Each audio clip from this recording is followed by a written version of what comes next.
Hello and welcome to this edition of Saturday Chat with me, Big Scott 35.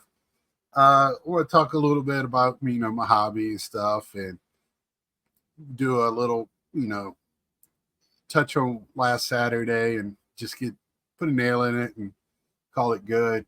Uh, get on past it because I think some good things came out of it. So, uh, first off, Sunday night had friends on, talked a little bit about Saturday before they came on. Uh, and we just talked about old school YouTube, which was awesome. Friends, kind of all wrapped up. That was my thing, was like talking about going to these shows with friends. Uh, just not the national. I keep, saying shows because not everybody can go to the national. But there's so many of these big shows. We have one down here in Hickory a couple of times a year. Now there's another guy that was on Sports Card Radio with can't remember Powell or whatever. He just started up from out of Salisbury. I actually worked with the kinfolk of his that told me about it a while back. So it's kind of in the know of that already. I don't know what the topic was last night on Sports Card Radio. I just got a text message from Joe, Dr. Exclusive, asking about him. I think he's got some big shows coming up. So, I mean, there's always shows around now that we can go to. And all this stuff we talk about fits all of them. It might be on a larger scale, might be on a smaller scale, a 1-day show or a 4-day show. It's still a show. It might be 40 tables or 450 tables. Still card show. So, it's very relatable any way you look at it. And friendships are a big thing in this community. I mean, I've talked about it before. I mean, after, probably junior high, sixth grade for me was elementary school. So junior high was 7th and 8th. Around that time, nobody was collecting that I knew of. Come to find out years later that I think everybody was like me and was doing it in their closets or, was, we hid our Playboys under the bed and our cards in the closet. I just think, that's the way it was. Nobody really wanted to talk about it because you didn't know if you're going to get teased or not. Because back then, being teased and bullying was a very real thing. So, then let's see, Monday, me and my dad, Sadler fan, has the remark of the week. My dad comes on, and I didn't realize, or I would have said how tired he was, and then proceeded for 40 minutes talking about the game he loves and doing it well. So that was funny for him to point that out. Believe me, I'll give it to my dad for that this week for that one. But that's how he is. He can be tired, but if it's ready to give his opinion, he's up for it. I get it. I get it honestly. So, but it was a great chat. It's just that's just me and my dad. That's our weekly talk. After we cut it off, me and him talk about everything under the sun. But we do that part for y'all. And then I called my mom and talked to her for 2 hours. So that's my Sunday. And then by that time, it's time to eat. Then do my Sunday night. So Wednesday showed off some pickups. That was actually a couple of weeks. A couple of Myco purchases. Probably about 3 weeks of his. I didn't purchase anything from this past week from him. Even I might talk to him about a T206 he showed. Catcher card, and then I started looking into him. It's a pretty remarkable story, and I might have to talk to him, find out what he's asking for that. I can't remember offhand, and he might have to bring that to the show if he still has it. If not, if he sold it, that's fine too. Guess where we're going to a card show? I did buy cards from Itty. Cardboard Chaos this last night. He had some great deals on TTMs and in-person autos. Again, this is something I learned early on about that type of autos. I don't think anybody's trying to swindle you out of $4. It's a lot of work to put into $4. So I probably will get them authenticated just because I like to get them encased. Since it's not a. If I pull them from a pack, I just put them in a one touch. But something like this, I like to get them authenticated just for. Even though I trust Eddie 110%, even though that is impossible, but I trust him 100%. On these. Some cards I was really happy to get some UVA players, some Mets players from the 60s and early 70s that I didn't have in my Mets collection. So I'm ecstatic to get these. I picked up a catcher that from my 80s that I always and he was a manager. I don't want to say any of these because I want to show them. I feel like I did pretty well. I mean, I picked up some guys, and I was email or messaging my friends, getting it out there that Eddie was doing this. I feel like steals, so I appreciate you doing that, Eddie. And I'm gonna get them from you at the show. It's a reason to sit down and chat with him. We only got to speak for a few minutes. He says it was at AC. I thought it was at Chicago, but I get all confused which was which. They all run together to me. It's just one big clash, one big show. And if it was at Chicago, or if it was at Chicago last year, I was hurting. AC. I don't know. Is that when I don't know why we didn't talk more? I was all over the place a little bit that night, a little scattered. I was getting pulled around. Everybody asked me about Nats, man. I felt a little scattered that night. I was a little bit more chilled the next night. But because we didn't go anywhere. AC was just a weird weekend for me. To say the least. That whole thing, was weird. Love that I stayed where I stayed and who I stayed with, Bobbles. Got to know some really good guys and gals, friends forever in this hobby, and got to know Bobbles on him and his wife on a personal level, and that's when I really got to meet Jim. Hang out with Jim and his wife. Great people. It's just love that week for that. But the rest of it, just how it was all set up. But anyway, I digress. That was Wednesday. That was a long tangent on a Wednesday. And then that gets us to today, where I just want to do a follow-up of last week. Last week I saw that, I can see I can't see the names, but I can see how many people are watching in my chat. We climbed up to like 45, 48 people at one time. Most by far that I've ever had in a chat or watching one of my videos. So I want to thank y'all for that.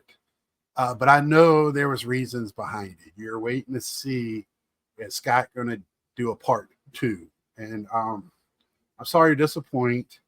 I just didn't think I talked a little bit before people came on with me, but if they wanted to talk about it, I was going to let them bring it up because they're guests on my channel and I don't want my views to become their views, right? So if we would have harped on that while I'm talking, it would have been their views as well. And that's not fair to them. So if they wanted to talk about it and share their views, they were more than welcome. That's why I didn't bring it up.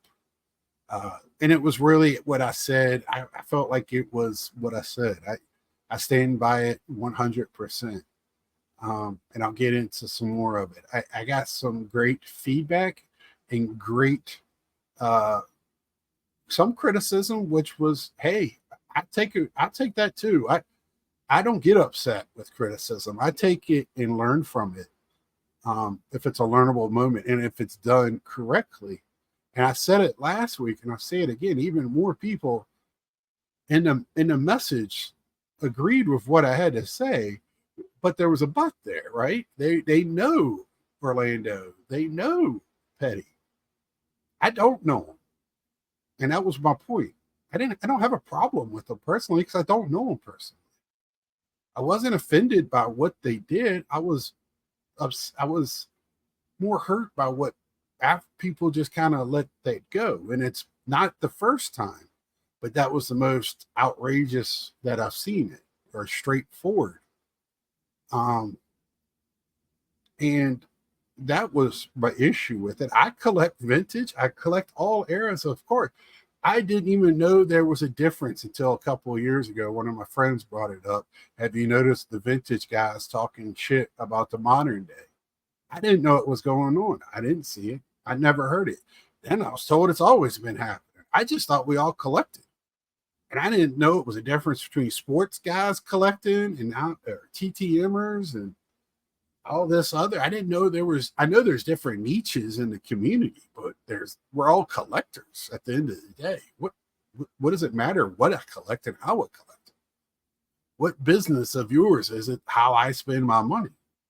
And I'm sorry, I don't sell like other people do. And Orlando was in my channel telling me how he sells to buy. I understand. I do that too, to a certain degree. Not on the stage that y'all guys do it. I don't, but I do a little bit here and there. I'll sell 50, 25-cent cards to get a $5 card. And a lot of y'all will go, well, sell the $5 card to get a 25. Well, I want the $5 card. I stop there. The bigger cards I'll save on money for. I put money in an account out of every check. That's why I work all the time. And that's, for my hobby expenses and also other reasons. I'm trying to pay off all my debt now that I'm a 52 while I'm still healthy. So if anything happens to me, that's a worry I don't have. I'm getting into the back end of my career, and I want to have a few years in the sun before not working and put my toes in the sand in the water. And I'm trying to get set up for that. So my hobby it's taking a little bit of a back seat, but it's not, on the third seat. It's just, I'm trying to be smarter with it. And that's it. That's all I'm trying to do. I have my friend telling me on a message here on there, awesome cards in all eras, awesome players in all eras. So people talking about the whole thing itself, it's, and what I did do with the Frank Thomas thing is a lot of people want to talk about that. And see, and that's what I get, how I use a little thing like that to get the people to listen, to hear me. I don't need to use other language or put somebody down or do that stuff. I've been on that side. I've been talked down to my whole life. I've been a big kid my whole life. For me to be on the ball field, I had to be better, way better than everybody else to be noticed, because I was getting noticed for the wrong reasons. So I've been the guy getting teased. And I've talked about this before. And then when I got older and became one of the cool guys in my 20s and 30s, then I thought it was okay for me to be the guy to do the teasing. And then I found out quickly how I hurt other people, and I stopped that bullshit. So now I like to protect people that can't protect themselves. Some people just don't want to speak out. Some people just rather just get along. I like to get along, but I've had bosses in the past. You can't fix problems if you don't speak up. You can't have peace without war. It's just how it is. And I don't want war. That's not what I'm saying. But if I don't speak out or anybody speaks out, it would just keep going. And, it can be done in a funny way. You can call people. I mean, it is not smart to open packs and boxes on a financial pure value, but people value in different ways. I look at it as an entertainment. For me, opening up cards is just like going to a movie for me, or going to a ball game. I sit there and watch somebody drinking alcoholic beverages in the morning. I'm like, is that a foolish way to spend your morning? But that's not for me to say. I can have an opinion on it, but you're the person doing it is the one doing it. And I don't have a problem with it. I just, uh, I feel like there's no wrong way to collect, which I got a lot of that. Uh, you know, uh, I got people that are saying they wish they would have done more. I don't want you to do any more in the past. That's the past. What I'm bringing up is, can we do something in the future? Can we think a little bit more in the future of it? Um, you know, I'm having Garrett on tomorrow night. He did a great video. I can't remember 2 years ago on how the hobby and the definition of hobby. And it's just, uh, it to me, it's supposed to be fun. It's supposed to be a way to relax. It's not supposed to be my job. It's not supposed to be how I generate funds. If it is, then it's a job. Uh, Even though you can have a hobby generating funds, nobody says that. But to me, I just want to, I don't, and then it becomes stressful to me. Other people, they love that. They love that type. It gets their blood boiling to win and to make sales. And I see that. One of my best friends in a hobby does it. He loves it. And he churns, man. He stays busy with it. And it's fun to watch. It burns me out watching it. But if he didn't like it, he wouldn't do it. Right. And I think we all know who I'm talking about. Uh, you know, I got some people, uh telling, return to collecting was telling me value talk comes from all corners of the collecting hobby. It does. Yeah, I talk about value. I talk about value. It's part of the hobby. Whenever money's involved, it's part of the hobby. Nobody wants their collection to drop in value. If it was $3, you want it to be $3.50. And I understand that. But it shouldn't in a collecting verse, a collector. I'm talking about a collector the way you want to collect. I'm not talking about a collector of fine arts that's going to put it in a vault and never see it again, only pull it out at dinner parties. We collect guys on cardboard, to use Garrett's words. At the end of the day, that's all we're doing. And like I said, it is part of my fandom of the sports, part of my people I like in entertainment fields, movies I like, TV shows I like. It just extends my fandom. And for collecting, yes, I would love the biggest and brightest, but like I said before, both of y'all's collections and everybody I watch on any channel, beautiful collections. I love them. And I've always said, I can care less about the card. I want to see your blood going. I want to see how you're excited about it. It doesn't matter if you just hold up a 52 Mantle and go, here's a 52 Mantle. I've seen 100 of them. Now, I mean, they're all over the place. Wait, you go to shows, they're in every other table. But the stories behind why you get them, the just crazy, why do you like that card other than there's a low pop and he was good? That means nothing to me. So that's I tell this story all the time. I work with a guy. I'm not a car guy. He is. He loves going to drags. I like to ask him questions just to see the excitement. He gets so excited. He'll sit there and watch, YouTube videos on break and the excitement. And you just go, hey, what are you watching, Rod? He just tells you. And in the excitement in his face, he just lights up. And it's awesome. He takes his son. They have a great time at these things, and his buddy and his son, and they just love it. And that's what it's about. I don't care what you're collecting. I don't care what you're doing. If you're excited about it, it gets me excited. And that's what it's about to me. The rest of it, I don't really care about. And I mean, you know, Orlando sent me a apology. If it offended me, it didn't offend me. And I really don't want an apology from either one of you, because if you honestly did it and thought it was in good fun, there's no apology to be made, right? There's nothing to be made. I, I don't. In my opinion, it wasn't in the. It's not the best way to get your point across, even though you had a good point. But I'm not one to tell somebody else how to collect.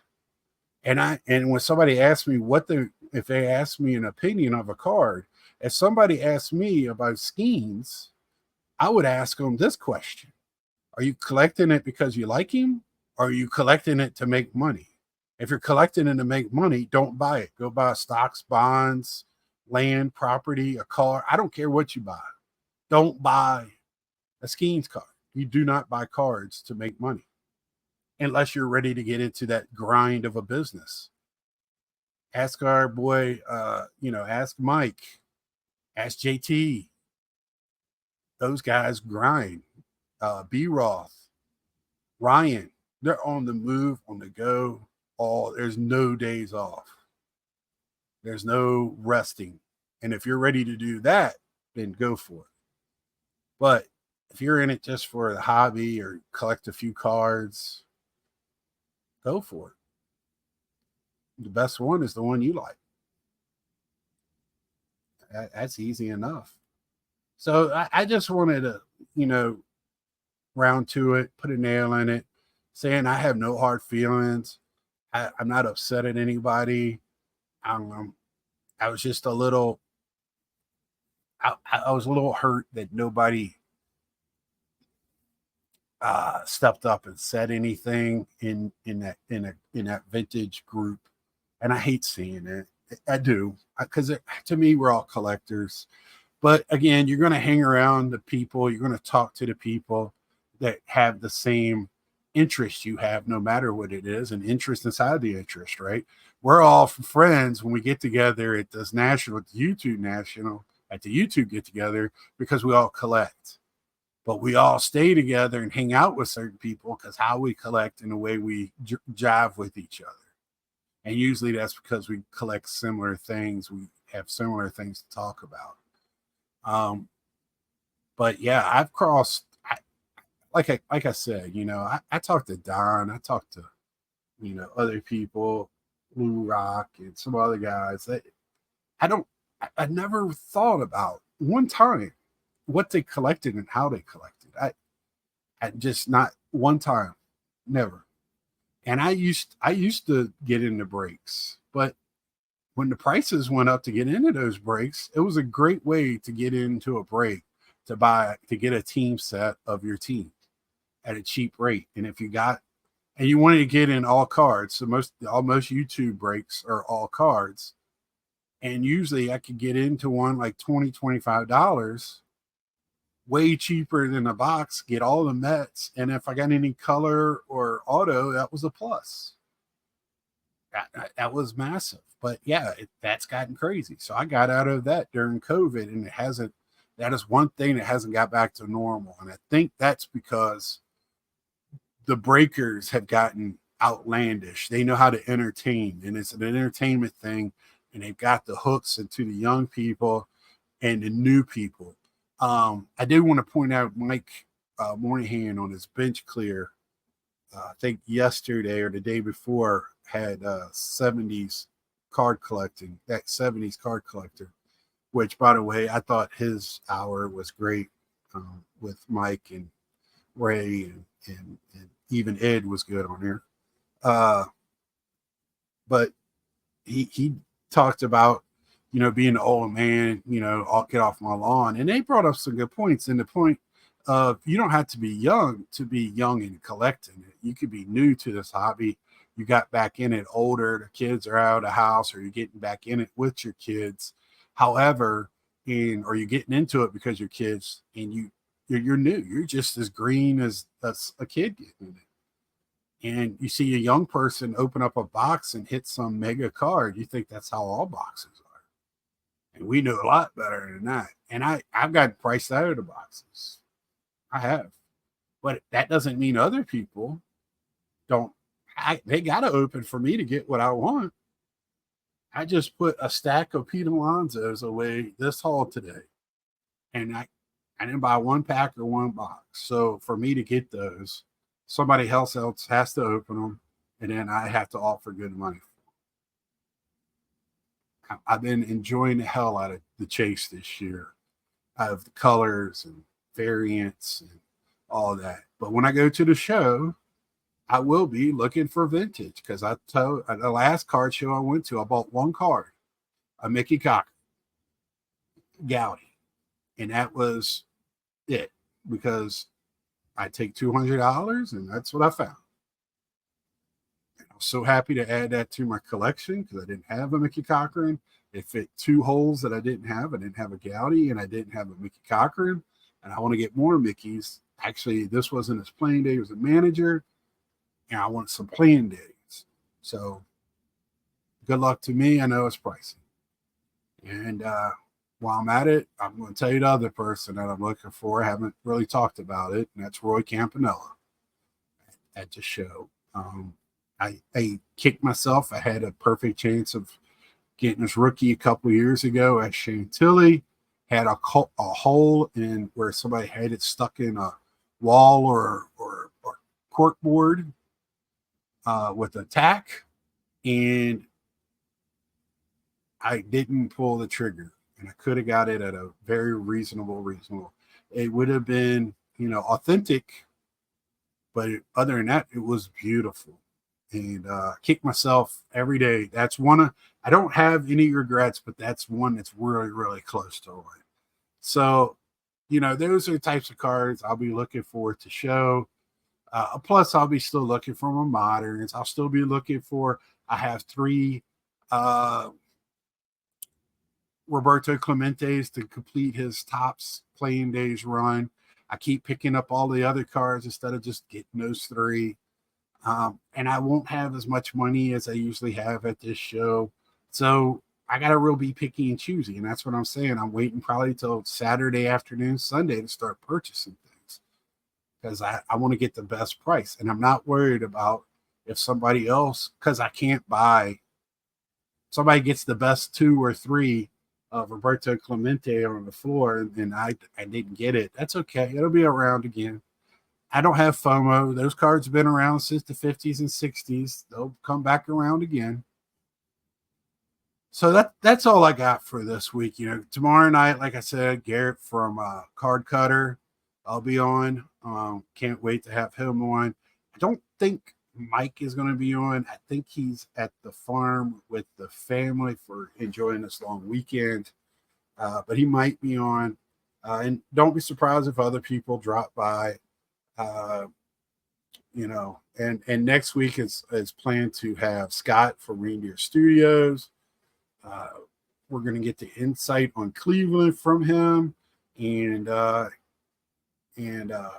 all that good stuff. And can't wait for that. And the actual weekend that we're of the show, going into the show, it'll be friends of the Airbnb, the guys from Airbnb. So with that being said, like, share, tell a friend, and nothing but love for everybody out there. Again, love your collection. I love your collection, but it's your collection. I wouldn't have it for anything in the world over my collection, because I love my collection. There's nothing wrong with how anyone collects. Just love it and like it, and just keep doing it. Till next time, see ya.